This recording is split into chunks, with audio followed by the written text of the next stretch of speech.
किसी बाहरी चेष्टा के भी नाम जप होता है, जैसे अंदर ही अंदर। अब जैसे भूख लगी है और उस समय भूख भूख जप नहीं रहे हो, पर भूल भी नहीं रहे हो, नहीं ना, भूख लगी, ऐसे ही भजन की भूख लग जाए तो अपने आप जप होता है। राधा राधा राधा राधा राधा। कोई भय लग जाए, किसी संकट में देखो आप फंस जाओ, आपका पक्का भरोसा है कि राधा नाम से, फिर आप देखो जपना नहीं पड़ेगा, राधा राधा राधा राधा राधा राधा राधा। अरे हम लोग जैसे बचपन में थे तो सिखाया गया था कि जब कहीं भय लगे तो जय हनुमान जय हनुमान जय हनुमान रटना। बच्चे थे ना कि जैसे डरते थे कि यार अंधेरा भूत ना हो, गांव के लोग डरवा देते हैं ना कि इस गली में भूत रहता है, ऐसे भूत रहता है। तो हम बचपन में याद है हमें, तो घर वाले कहते थे कि हनुमान जी का नाम लेने से भूत उत नजदीक नहीं आते, जहां भय लगे तो जहां भय लगे तो वहां जपना नहीं पड़ता, चलता जय हनुमान जय हनुमान जय हनुमान। तो ऐसे ही अगर हमारा मन ये भयभीत हो जाए, पता नहीं कब मृत्यु आ जाए। तो मुझे मृत्यु आने के पहले ऐसी स्थिति बनानी चाहिए थी, वो बन नहीं पाई। अब क्या करें? तो राधा राधा राधा राधा राधा राधा। अगर राधा बोलते हुए श्वास निकल गई तो बात बन गई, फिर तो हमारा कल्याण, श्री जी की प्राप्ति, सब कुछ ठीक हो जाएगा। तो राधा राधा बोलो, है ने? और वृंदावन तो बास कर ही रहे, इसमें संशय नहीं है। वृंदावन बास कर रहे हो ना? हाँ, बढ़िया बढ़िया।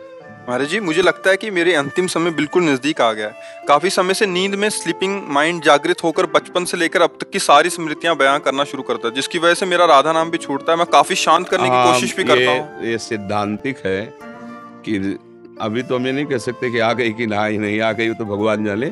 पर ये जरूर होता है कि जब जीव का अंतिम काल होता है तो उसके किए हुए सारे कर्म उसके सामने नाचने लगते हैं और उसकी सदगति में बाधा पहुंचाने की कोशिश करते हैं। जैसे मान लो पूरा जीवन आपने अधर्माचरण किया है, अब आपको राधा नाम में प्रीति कैसे हो सकती सहज में, जब तक वो अधर्माचरण नष्ट नहीं होंगे।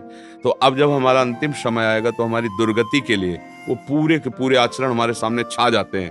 तो अब गुरु कृपा, संत कृपा, श्री जी कृपा करें और उस समय जबरदस्ती नाम चल पड़े तो फिर हमारा कल्याण हो जाएगा। इसलिए अजामिल ने जीवन भर वैश्यागमन और सब पाप आदि किए ना, तो फिर संतों के चरणों में गिर के कहा कि मेरा कल्याण कैसे होगा।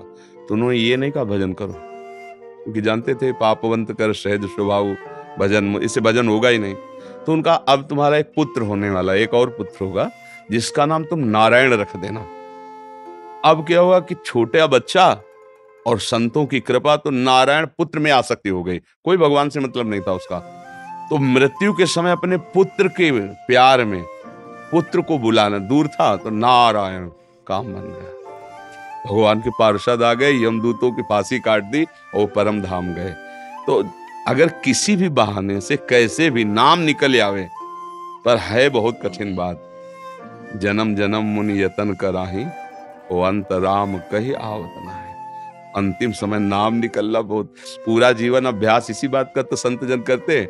फाइनल पे कोई भी है, मान लो वर्षों दौड़ रहा है तो फाइनल के लिए तो दौड़ रहा है कि आर्मी में जब जाए फाइनल में हम निकल जाएं।